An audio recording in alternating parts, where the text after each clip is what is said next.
দুনিয়া বড়ই স্বার্থপর, এটা রাক্ষস, শুধু গিলে খায়, তৃপ্ত হয় না, তৃপ্ত হয়। সেদিন আমি এক কুটিপতির বাড়িতে গেছি, অনেক বড় সম্পদশালীর বাড়িতে গিয়া তার বাসায় বাথরুমে গেছি। দেখি যে বাথরুমের যে দরজার যে সিটকারি লাগায়, তো সিটকারিটা আছে, কিন্তু সিটকারিটা যেটার মধ্যে লাগায় ছোট্ট বল্টু একটা, এটার মধ্যে লাগায় যেটার মধ্যে আর এটা নাই। এবারে লাভ হলো কি, এটা কিদের মধ্যে লাগায়, কথা বুঝছেন না আপনি? লকটার এই ছোট ইয়াটা যেটার মধ্যে লাগায় আর এটা নাই। তা না, আমি বের হয়ে বললাম, হা ভাইয়া, এরই নাম দুনিয়া। দুনিয়া এমন একটা না একটা থেকেই যায়, সব চাহিদা সব প্রয়োজন পূরণ হয় না, পূরণ হয়। আপনার লাশ যেদিন জানাজা হবে, সেদিনও আপনার ঘরের হাজারো প্রয়োজন বাকি থেকে যায়, বাকি থেকে। পৃথিবী হাসবে ঠিকই, সিএনজিও চলবে, অটোও চলবে, সূর্যও ডুববে, চাঁদও উঠবে, রাতও শেষ হবে, দিনও আসবে, কেউ থামবে না আপনার জন্য। আপনি শুধু চলে যাবেন একা কবর, কেউ থামবে না। এরে বাপ, কেউ থামবে না। ছেলেরা আজকে বন্ধুর পাল্লায় পড়ে নষ্ট হয়ে যাচ্ছে। আহ, সমবয়সী বন্ধু তোমার উলঙ্গ ছবি দেখায়া, নর্তকী দেখায়া শেষ করে দিল, তুমি বুঝলাম। সমান সমান বন্ধু একসাথে তোমার জুয়ার আড্ডায়, মদের আড্ডায়, নারীর আড্ডায়, আহ, আফসোসের ব্যাপার। ভাবতেই শিখেন একজন মানুষ সুস্থ স্বাভাবিক, একজন সতেজ সবল মানুষ, সে কেমনে এত বোকা, নিজেকে ধ্বংস করে। আমি যখন এখন এই মাত্র যে দিদা আসতেছিলাম গাড়ি দিয়া, একটা ছেলে প্রতিবন্ধী, ছোট একদম প্রতিভা, সে দাঁড়াইয়া রয়েছে মাঝখানে, মানে গাড়ির হরনও বোঝে না, কিছুই বোঝে না সে। পরে আরেকটা ছেলে ধরে তারে এক পাশ করে দেওয়াতে তারপরে আমার গাড়িটা আসে এই এখানে। এখন আহা, এই ছেলেটা তো অবুঝ হইতে পারে, এই ছেলেটা তো প্রতিবন্ধী, সে তার ভালো মন্দ বুঝে না। কিন্তু তুমি ছেলে সুস্থ সবল স্বাভাবিক যুবক, তুমি কেমনে নিজের ভালোটা বুঝো না? তুমি কেমনে নিজের ভালোটা বুঝো না বলে? এত মানুষের জানাজা, কবরস্থান নাই এমন কোন এলাকা আছে বলেন? আপনাদের মহল্লায় কবরস্থান নাই? আপনারা কোনোদিন জানাজা পড়েন নাই? আপনারা লাশ দেখেন নাই? তাহলে জলজ্জান্ত মানুষ আজকে কবরে। জনাব হযরত মাওলানা আব্দুল বারী সাহেব, আমার তো পুরা মনে আছে, কত সময় আমার সাথে, কতদিন বয়ান একসাথে দেখছি, বসছি, কথা বলছি। কোথায় হারিয়ে গেল? কোথায় চলে গেলেন? এইভাবে পরিচিত চেনা মানুষগুলো প্রতিদিন হারিয়ে যায়, কবরে চলে যায়। এরপরও কি আমার কলিজার ভিতরে একবারও এই ওই ছেলে, বয় বেটা, আহাম্মক থাকার বেটা, জিন্দিগিটাই ছবি, জীবনটাই ছবি, একেবারে যেটা পাও। আজ মুসলমানের যুবকের কথা হইল, বেঈমান ইহুদি আর কাফেররা আমাদেরকে এরকম ফাঁদে ফেলাইছে যে যা কিছু আছে 24 ঘন্টা মুসলমানের ছেলে মেয়ের হাতে মোবাইল তুলে দিছে, যেটা ফাও শুধু ছবি উড়াই আমগো কাছে পাঠায়। এটা কুত্তা হোক, বিলাই হোক, শুকর হোক, মানুষ হোক, গরু হোক, ছাগল হোক, হুজুর হোক, পাবলিক হোক, বেড়া হোক, বেড়ি হোক, জোয়ান হোক, বুড়া হোক, যেটা পাউডা শুধু ছবি উড়া। জিন্দিগির কাজে একটা, আহ, হায় হায় বাপ, তোমরা বুঝো না, বেঈমান তোমাদেরকে বেঁধে ফেলছে, আষ্টে পৃষ্ঠে বেঁধে ফেলছে, গিলে খাচ্ছে, গিলে। একটা সেকেন্ড সিদ্ধান্ত বেঈমানের যে মুসলমানের একটা নড়াচড়া তারা তাদের আড়াল হইতে দিবে না। কারণ এই মোবাইল, এই ইন্টারনেট এই সব কিছু আমরা যাই ছবি উঠাই করি তাদের হাতে, তাদের কাছে এটার মূল নিয়ন্ত্রণ। তারা দেখে মুসলমানের যুবকদের হালাত কি, চরিত্রের অবস্থা কি, যুবতীদের হালাত কি। যুবতী তার রাত গভীরে অশ্লীল দৃশ্য পুরুষকে দেখায়, যুবক তার রাত গভীরে অশ্লীল কথা, জঘন্য কথা ভিন মেয়ের সাথে বলে। আহা, বেঈমান তখন হাসে, কাফের বেঈমানরা তখন হাসে যে হ্যাঁ দেখছো মুসলমানের অধপতন, মুসলমানের সন্তানের নোংরামি, মুসলমানের সন্তানের অসভ্যতা, এটা তারা হিসাব রাখে। এজন্য ভাইয়া জীবনের কদর করেন। একজন হলে একজনই বোঝেন, দুইজন হলে দুইজনই বোঝেন। বাবাদেরকেও বলি, আমার ছেলেদেরকেও বলি, সবাইকে বলি, বাপ জিন্দেগির কদর করেন। এই বলতেছিলাম, এটা আমাদের হায়াত, এটা আমাদের জীবনের সবচেয়ে বড় সম্পদ। এই সময়টা, এই হায়াতটা, আমার জীবন, আমার হায়াত, এটাই আমার সময়, এটাই আমার জীবন। যেটা ঘন্টা, মিনিট, সেকেন্ড, এটাই আমার জিন্দিগি। যেটা জিন্দিগি, এটাই ঘন্টা, মিনিট, সেকেন্ড। আমরা মরার আগে মানুষ বা অসুস্থ হইলে, অ্যাক্সিডেন্ট করলে, বুড়া হইলে মানুষে কয় না যে ভাই আমার আর সময় নেই, ঠিক কিনা বলে, আমার সময় শেষ, তার মানে হায়াত শেষ। তাহলে বোঝা গেল যেটা হায়াত এটাই সময়, যেটা সময় এটাই কি বলেন না, হায়াত। হায়াত, হায়াত। কদর করেন, কদর করেন। ও ভাই, ওই লাল গেঞ্জি, তুমি উঠা কথা বলো, তুমি বাহিরে গিয়ে কথা বলো, যাও। কাফেল কোথাকার, হে নগদ বুঝায়, হেরে অনি বুঝাইতে আছে, বুঝতি কি কইছে হুজুর? তুমি শোনো মিয়া, বললাম না, তুমি আলাদা শোনো। আমি এ ব্যাপারে কঠোর। 10 মিনিটের জন্য যদি বলি, আমার জিন্দিগির সিদ্ধান্ত, গাফেলকে বলবো না, অমনোযোগীকে বলবো না, এটা আমার জিন্দিগির ফায়সালা ইনশাআল্লাহ। সমবয়সী বরবাদ করে দিচ্ছে ছেলেদের কাছে, এক সময় না ভালো হতে দিচ্ছে না। আহ, কোন মা বাপ তার সন্তানকে অসৎ করে গড়ে তোলে নাই। মা তার পেটের থেকে অসৎ সন্তান জন্ম দেয় নাই, পবিত্র সন্তান জন্ম দিয়েছিল। মায়ের বুকের পবিত্র দুধ খাওয়াইছিল, দুধ হালাল পবিত্র। মা পবিত্র এক সন্তান জন্ম দিছে। পরবর্তী এই সমাজ, এই সমবয়সী বন্ধু এই অশ্লীলতার বেহায়াপনার আড্ডা শেষ করে দিছে, শেষ করে দিছে। চল কোথায়? ওইখানে দেখছি 2টা মেয়ে হাঁটতেছে, চল পিছে পিছে হাঁটি। চল কোথায়?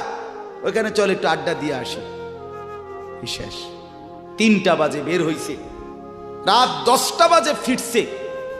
7 ঘন্টা সমবয়সী 7-8 জন ছেলে একসাথে ঘুরলা, অথচ তোমার লগের এই 6 জন বন্ধু একবারও বলল না যে আসরের নামাজ পড়তি না, মাগরিব পড়বা না, এশার নামাজ পড়বা না।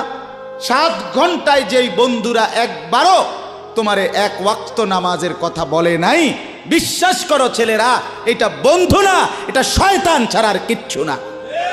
এটা ইবলিস বেটা, এটা শয়তান, এটা তোরে শেষ করে দিবে। তোর আখিরাত তো শেষ করবে, তোর দুনিয়া তোরে অকর্মণ্য অপদার্থ বানাইয়া একটা আকামলা বানাইয়া ছেড়ে দিবে। শেষ পর্যন্ত এক বদনা আলগি দিতে আর হেত্র বলতায় না। তার মা যদি বলে 1 জগ পানি দাও, পাইতাম না। তার বাপেরে যদি বলে যে তার বাপের লেগে বাজারে এ বাড়িকে বইরা কুদুর বাতগুন দিয়ে আইও, পাইতাম না। কি পারতি না কেন? ভাল লাগে না। আহা, গুনাহ, অশ্লীলতা, বেহায়াপনা, উলঙ্গপনা শেষ পর্যন্ত এরকম অপদার্থ বানায়, অকর্মণ্য বানিয়ে দেয়। হযরত আব্দুল্লাহ ইবনে আব্বাস রাদিয়াল্লাহু তাআলা আনহু বলেন, প্রত্যেকটা গুনাহ মানুষকে দুর্বল করে দেয়, আপনি যতবার নারী দেখবেন ভিন নারী, খোদার কসম আপনার শক্তি সামর্থ্য দুর্বল হবে। জিনা, ব্যভিচার, মদ, জুয়া, সুদ, ঘুষ, অশ্লীল দৃশ্য, নাচ গান আপনাকে দুর্বল বানাবে। সাওয়াদান ফিল ওয়াজহ, চেহারা কালো করে দিবে। জুলমাতান ফিল কলব, অন্তর অন্ধকার করে দেবে। ওয়াহানান ফিল বাদান, শরীর দুর্বল করে দিবে। দাইকান ফির রিজক, রিজিক সংকীর্ণ করে দিবে। বুগদাতান ফি কুলুবিল খালক, মানুষের চোখে ঘৃণিত বানায় দিবে। এই 5টা ক্ষতি। প্রত্যেক গুনাহ কয়টা ক্ষতি করে? চেহারা কালো বানায়, অন্তর অন্ধকার বানায়, শরীর দুর্বল করে, রিজিক সংকুচিত করে, কমিয়ে দেয়, মানুষের চোখে ঘৃণা তৈরি। ঘৃণা তৈরি। আপনি দুইটা ছেলে একসাথে মনে করেন বিড়ি খায়, সিগারেট খায়, গাঁজা খায়, একসাথে হেরা 24 ঘন্টা চলে, একসাথে মোবাইলে ছবি দেখে, নাচ দেখে, ভিডিও দেখে, অশ্লীল। এরকম দুইজনের আলগা কইরা একজনের জিগান তোর লগের হেতে কেমন, হেতে কি করব? উনি জোনায়েদ বাগদাদি। কথা বলেন না কেন? হে বলবো এটা নাকি? সে বলবো যে অসভ্য। তাইলে কি বুঝা গেল? আপন যার লগে চলছিলা তুমি, হেইতেও তো তোমারে অসভ্য কর। অসভ্যকে অসভ্যও অসভ্য বলে, সভ্যরাও অসভ্য বলে। এই কথাটা জরুরি। দুশ্চরিত্রকে, মন্দকে মন্দ লোকেও মন্দ বলে, ভালো লোকেও কি বলে? মন্দ। নেককার এর উল্টাটা। একটা লোক নামাজি, চরিত্রবান, দিনদার, আল্লাহর পথে চলে, ছেলেটা নামাজ পড়ে, যুবক, সমাজের যে কোনো কাউকে খারাপ, একার গাঁজাখোর, ফুট্টাখোর, বাবাখোরকে জিগান যে এই লোকটা কেমন, সে বলবে ভাই আমি খারাপ হইতে পারি, কিন্তু তবে হেতে ভালো। ঠিক কি না বলে? এজন্য প্রিয় বন্ধু, আবারও বলছি, বাপ জিন্দিগি নষ্ট করেন, হায়াতের কদর করেন, জীবনের কদর করেন, জীবন সুন্দর করেন। আপনার দিকে আপনি নজর দেন, আপনার দিকে। ছেলেদেরকে বলি, বাবা তুমি তোমার আপাদমস্তক দেখো, তোমার এই চুল মুসলমানের তো, তুমি খেয়াল করো। গোটা পৃথিবীতে এই আজকে ছেলেদের, তোমাদের যাদের চুল বড় বড় এলোমেলো, এগুলো সবগুলো ইয়াহুদিদের চুল। আর এই ইয়াহুদির, এই জালেম ইসরায়েলের এই ইয়াহুদিরা বলছে গাজা, ফিলিস্তিনের মুসলমানের এরিয়াকে 24 ঘন্টার মধ্যে বলছে ছেড়ে দিতে। রক্তে ভাসায় ফেলতেছে মুসলমানের তাজা খুন। আজকে 75 বছর একটানা মুসলমানের রক্ত ঝরাচ্ছে ফিলিস্তিনে এই ইসরায়েলের ইয়াহুদিরা। এই সমস্ত চুলের কাটিং এগুলো ইয়াহুদিদের। বিশ্বাস, কসম, এটা তাদের ডিজাইন। কেন? তারা দাজ্জালের জন্য পৃথিবীকে সাজাইতেছে। হাদিসে আছে দাজ্জালের চুল হবে, নবীজি বলছে দাজ্জাল হবে যুবক এবং দাজ্জাল হবে এলোমেলো চুলওয়ালা। আল্লাহর নবীর হাদিস, কসম, বুখারী মুসলিমের হাদিস। এই জন্য দাজ্জালের চুল হবে আউলা ঝাউলা চুল, স্বাভাবিক চুল না। আজকে এই জন্য ইয়াহুদিরা দাজ্জালের চুলের ডিজাইন আমাদের সন্তানদের কাছে পরিচিত করে দিছে আগের থেকে। এজন্য আমি সবার কাছে অনুরোধ করলাম, বাবা প্রত্যেকেই আল্লাহর ওয়াস্তে নিজেকে নষ্ট করো। গুনার কথা বলার পরে তুমি গান শুনো, নাচ দেখো, অশ্লীল ছবি দেখো, এক ওয়াক্ত নামাজ পড়ো না, এরপরে যদি তোমারে কেউ বলার পরে তুমি হাসো, মনে করো তুমি প্রতিবন্ধী। এটা মনে রেখো। মানে তোমার গায়ে কিছুই হলো, লাগলো না, এটা কিছুই মনে হলো না, হায় হায় আমি উলঙ্গ ছবি দেখি, একটা সেজদা দেই না কোনোদিন, 1 বছরে কোনোদিন আমি ফজরের নামাজ পড়ি নাই, এরপরে যদি কেউ বলার পরে তোমার মনে মুখে হাসি হয়, যে এতে হাসে, তো বুঝতে হবে এটা মানসিক সমস্যা। হ্যাঁ হ্যাঁ, এ প্রতিবন্ধী, এ মাতাল, অসুস্থ।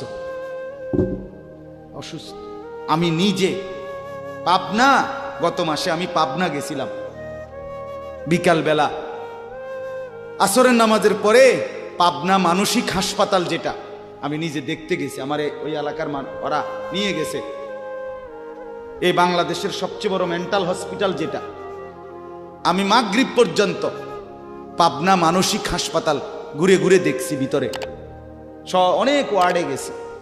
ছেলেদেরকে বলি, বাপ তোমরা শোনো আমার কথা, আল্লাহর কসম আমি নিজ চোখে দেখছি এই গত মাসে আসর থেকে মাগরিব অনেকগুলো ওয়ার্ড আমি ঘুরে দেখছি। এই যতগুলো ওয়ার্ডে পাগল আছে সবটিতে ভরা, কসম আমি নিজ চোখে দেখছি। 100 জনের মধ্যে 2 জনও বুড়া নাই, সব যুবক, সব যুবক। বিশ্বাস কর বাপ, আল্লাহর নাফরমানি করে জিন্দেগি তামাশা বানাইও না। নারী দেখতে দেখতে, অশ্লীল ছবি দেখতে দেখতে, মোবাইল টিপতে টিপতে, আল্লাহকে সেজদা না করতে করতে চোখ কোনখানে গেছে গিয়া দেখো। 2 পাশের সাফা কদ্দুর ভিতরে ঢুকছে দেখো। শুধু না চুলের বাড়ি মারো, পৃথিবীতে কোনো কালে, কোনো বইতে, কিতাবে, কোনো গবেষণায় যে চুল এটারে আলাদাভাবে খুব বেশি পেরেশানি করার বস্তু ছিল না। এটা হে মনে করে হে নিজের চুল নিজে বাইরে দেয়, এটার মধ্যে ডিজাইনের আরেকজনে যদি তোমার চুল ধরে টাইনতো তাহলে তো একটা কথা আছে, তোমার চুল তুমি বাড়ি দাও, এটার মধ্যে সুন্দরের কি আছে আবার? বেউকুফ, আহাম্মক, কেমন আহাম্মক আমি বুঝি না এটা। আল্লাহ আমাদেরকে বুঝ দান করেন। আমার বাপ, 2টা আয়াত পড়ছি, আমি তর্জমা বলি। আল্লাহ তাআলা বলেন, ওয়াতলু মা উহিয়া ইলাইকা মিন কিতাবি রাব্বিক। হ্যাঁ, নবীজি সাল্লাল্লাহু আলাইহি সাল্লাম মানুষকে কালেমার দাওয়াত দিতেন, তো বিভিন্ন জন বিভিন্ন বুদ্ধি দিত। কথাটা ছোট্ট খেয়াল করেন, কইতো মোহাম্মদ এমনে কও, আরেকজনে কইতো হেমনে কও, আরেকজনে বলতো মোহাম্মদ এই সিস্টেমে কইতে হইব, আরেকজনে বলতো আগে নেতা করে মুসলমান বানাইতে হইব, আরেকজনে বলতো আরে এই সমস্ত গরিব শরীফ গোলাম কৃতদাস বেলাল খাব্বাব খুবাইব ইতার লইয়া ফইরা থাকলে হইবনি, বুদ্ধির শেষ নাই। বুঝেন নাই কথাটা? আল্লাহ তাআলা তখন বন্ধুকে বললেন, দোস্ত সব বাদ দেন, আমি যেটা বলি শুনেন। ওয়াতলু মা উহিয়া ইলাইকা মিন কিতাবে রাব্বিক, আপনার রব আল্লাহ আপনার উপরে প্রতিনিয়ত যেই কোরআন নাজিল করতেছে, আপনি সকলের সামনে সেই কোরআন তেলাওয়াত করেন, কোরআন পড়ে। ওই যে হাফেজ তানভীর কোরআনুল কারীম শুনেছে, এটাই দাওয়াত, এটাই দাওয়াত। সে আর বাংলায় কি বলা দরকার? কিচ্ছু বলার দরকার নেই। এই কোরআনের তেলাওয়াত যে রব্বুল আলামিন আমাদেরকে দেখাই দিলেন, আমি আল্লাহ তাআলা এক অন্ধ, যে গোটা পৃথিবী দেখে না, তো এক অন্ধ মানুষের জবান দিয়ে যদি আমি আমার কোরআন এত সুন্দর করে উচ্চারণ করাইতে পারি, তাহলে তোমাদের যারা চোখওয়ালা আমার কোরআন দেখে দেখেও কোনোদিন পড়তে পারো না, তোমাদের হালাত কি হবে? কেমনে তোমরা আমি আল্লাহর সামনে দাঁড়াইবা? হাসরের ময়দানে রাসূলের সামনে কেমনে দাঁড়াইবা? খোদার কসম আরেকবার দুনিয়া থাইকা ভাবতেন, ভাইবেন ভাইবেন সুপারিশ। আচ্ছা, হাউজে কাউসারের পানি, আচ্ছা ঠিক আছে। এই বিড়ি খাইতে খাইতে, হ্যাঁ বিড়ি খাইতে খাইতে 60 বছর বয়স, এখনো বিড়ি সিগারেট খান। এই বিড়ি খাইতে খাইতে আপনি গিয়া নবীজির থেকে হাউজে কাউসারের পানি লইয়া লাইবেন আর নবীজি দিয়া লাইবেন। আচ্ছা ঠিক আছে কাকা, আগান না, অসুবিধা কি? চা দোকানে নর্তকীর নাচ দেখেন, চা দোকানে বইয়া বইয়া টেলিভিশন দেখেন, আর বিড়ি খান। আমনে নবীজির সুপারিশ নিবেন, হাউজে কাউসারের পানি নিবেন, নবীজি বিষয়টা আমনেরে এত সহজ করে বলে দিয়ে গেছে না? কথা বলেন না কেন? নবীজি এ কথা বলছে, উম্মত চুরি ডাকাতি জিনা ব্যভিচার মদ জুয়া নাচ গান টেলিভিশন নাটক সিনেমা বিড়ি সিগারেট তুমি সব করতে থাকো, তোমার জিডা মনে কয়টা করো, হাসরের ময়দানে শুধু আমার দ্বারে আইও, আমি বেহেশতে ফাটাই দিমু। এটাই তো সুপারিশ না? তো আমনে ঘটনা কি, কাহিনীটা কি? তাইলে কি বুঝে বিড়ি খান? কি বুঝে সিগারেট খান, কোন বুঝে দাড়ি কাটেন, কোন বুঝে টেলিভিশনে নর্তকীর নাচ দেখেন। আজ 20 বছর ধরে যার ঘরে রঙিন টেলিভিশন চলে, নাচ গান সিনেমা নাটক নর্তকীর ছবি, আমনের বউ বাচ্চা বছরের পর বছর আমনের ঘরে বইয়া সোফাত বইয়া বইয়া টেলিভিশনে নাচ গান দেখে, আমনে মরতেন না? আমনের বউ বাচ্চা মরতো না? আমনে আল্লাহর সামনে দাঁড়াইতেন না? না? আচ্ছা ঠিক আছে কাকা, বাতে তো খান নাকি? খান, খাইতে থাকেন, খাইতে থাকেন। দুনিয়া ভোগ করতেছেন বলে আখেরাতকে বরাবর মনে করছেন নাকি? দুনিয়া, আমি দুনিয়া তো বালাই চলতে আছি, বউ বাচ্চা লইয়া, 2 ফুট লইয়া, 3 ফুট বিদেশ, 2 ফুট বিদেশ, টাকা ফাটায় বাজার সদাই করে খুব খাইতেছেন। আরে দুনিয়া তো আল্লাহ কাফেরকেও খাওয়ায়, খাওয়ায় কিনা বলেন? দুনিয়া আল্লাহ বেঈমানকেও খাওয়ায় কিনা বলেন? দুনিয়া আল্লাহ তাআলা কুকুর বিড়ালকে খাওয়ায় কিনা বলেন? দুনিয়া আল্লাহ চতুষ্পদ জন্তুকে খাওয়ায় কিনা বলেন? তো আমনারে বাদ্দুকে খাওয়াইতে অসুবিধা কি? কিন্তু দেখার বিষয় তো হলো আখেরাত মিলবে কিনা, জান্নাত মিলবে কিনা, এটা না দেখার বিষয়। আল্লাহ বলেন, বন্ধু ওয়াতলু মা উহিয়া ইলাইকা মিন কিতাবি রাব্বিক, আমি রবের পক্ষ থেকে যে কোরআন নাজিল হয়েছে আপনি সেটাই পড়েন, দিবানিশি পড়েন। দেখবেন বন্ধু, আপনার এই কোরআনের তেলাওয়াত শুনবে, এই তেলাওয়াত শুনেই আমার বান্দা আমার ফয়সালা অনুপাতে কালেমার ভিতরে, ঈমানের ভিতরে ঢুকতে থাকবে। লা মুবাদ্দিলা লিকালিমাতিহ, আল্লাহ বলেন আমার কথার এক বিন্দু নড়চড় হবে না। বন্ধু আমার, জগতের সবাই যদি কালেমা পড়ে তবুও কোরআন পড়েন, কেউ যদি কালেমা নাও পড়ে তবুও কোরআন পড়েন, তবুও কোরআনই তেলাওয়াত করেন। অন্য কোনো বুদ্ধি নাই, অন্য কোনো ফর্মুলা নাই, অন্য কোনো মাধ্যম নাই। আমি আল্লাহ আপনি বন্ধুকে মনোনীত করে আপনার উপরে কোরআন নাজিল করেছি, আপনি আমার কালাম পৃথিবীবাসীকে শুনান। যাকে যাকে ইমানদার হওয়া দরকার আমি আল্লাহ আপনার দলে ভিড়ায় দেব। সুবহানাল্লাহ। ওয়ালাম তাজিদা মিন দুনিহি মুলতাহাদা, আল্লাহ বলে বন্ধু রাতে কিংবা দিনে, সকালে কিংবা দুপুরে, সুখে কিংবা দুঃখে, অভাব কিংবা প্রাচুর্যে, একাকী কিংবা প্রকাশ্যে, ঘরে কিংবা বাজারে, কোনো জায়গায় আমি আল্লাহকে ব্যতীত আর কাউকে কোথাও কোনো আশ্রয় পাবেন না। আছি শুধু আমি আল্লাহ। মোমেনের জন্য শুধু কে? কোন পৌঁছেগা हमें तेरे सवा, तू गनी है और हम है बेनवा। हकीमुल उम्मत मुजद्दिदुल मिल्लत हजरत मौलाना शाह अशरफ আলী থানভী রাহমাতুল্লাহ আলাইহি কথা বলছে ওনার মুনাজাত। এটা তো উনি বলতেন মুনাজাতের মধ্যে, আল্লাহ কোন পৌঁছেগা हमें तेरे सवा, আপনাকে বাদ দিয়ে আমনারে ছাড়া আমগরে জিগায় কে? আমগরে জিগায় কে? কে আমগো খবর নিবে? কে মুসলমানের খবর নিবে? মুমিনের সহায় শুধুই কে? ওয়া আলাল্লাহি ফালিয়াতাওয়াক্কালিল মুমিনুন, আল্লাহ বলে মুমিনের উচিত কেবলই আল্লাহর উপরে ভরসা করা। কার উপরে ভরসা করা? হ্যাঁ। এরপরে দ্বিতীয় আয়াত শুনেন, তরজমা, তাইলেই কথা শেষ। ওই যে তারা বলছে নেতাদের পিছনে দৌড়ান, পয়সাওয়ালার পিছনে দৌড়ান, সর্দারের পিছনে দৌড়ান, এগুলারে আপনার পক্ষে নিতে পারলে আপনার ইসলামের কাজ সহজ হবে। আল্লাহ বলে বন্ধু সব বাদ দিয়া আমার কথা শুনেন। এক, সবার জন্য কোরআন তেলাওয়াত শুনান, কোরআন পড়েন, এলো এক। দুই, ওয়াসবির নাফসাকা মাআল্লাযীনা ইয়াদউনা রাব্বাহুম বিল গাদাতি ওয়াল আশিয়্যি ইউরিদুনা ওয়াজহাহু।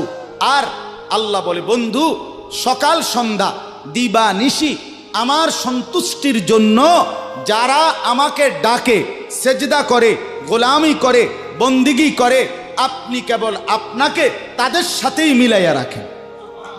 এবার গরিব না ধনী, সম্পদওয়ালা না সম্পদশালী, সুস্থ না দুর্বল, কিচ্ছু দেখেন না, সেজদা করে যে তাকে সঙ্গী বানান, তার সঙ্গী থাকে। আমাকে যে ডাকে, আমার গোলামি যে করে, ও এতেরে লইলে ভালো হইব, হেতেরে লইলে ভালো হইব, ইতান থৌনাম আমনে লইবেন কারে? আমারে ডাকে যায়। কথা বুঝছেন না? সে একদমই দুর্বল হোক। এরপরে আল্লাহ বলেন ওয়ালা তাদু আইনাকা আনহুম তুরিদু জিনাতাল হায়াতিদ দুনিয়া। বড় নেতা, বড় মালওয়ালা, বড় সর্দার, বড় ক্ষমতাওয়ালা, বড় পয়সাওয়ালা, তারে লইলে দুনিয়ায় খুব ঠাটবাট দেখা যাবে, শান শৌকত দেখা যাবে। এই লোভে, এই আশায়, এই ইচ্ছায় আপনি এই দুনিয়াদারদের দিকে ফিরাও চাইয়েন না। আল্লাহ নিষেধ করছে, ফিরাও তাকাইয়েন না। ওয়ালা তুতি মান আগফালনা কলবাহু আন যিকরিনা ওয়াত্তাবা হাওয়াহু ওয়া কানা আমরুহু ফুরুতা। আল্লাহ বলে তিনটা ত্রুটি যার, তার সাথে কখনোই চলবেন না। এক, যার অন্তর আমার স্মরণ, আমার জিকির, আমার বন্দিগি থেকে খালি। দুই, যে সব কাজে নিজের মন মতো চলে। তিন, যে গুনাহ এবং নাফরমানির ক্ষেত্রে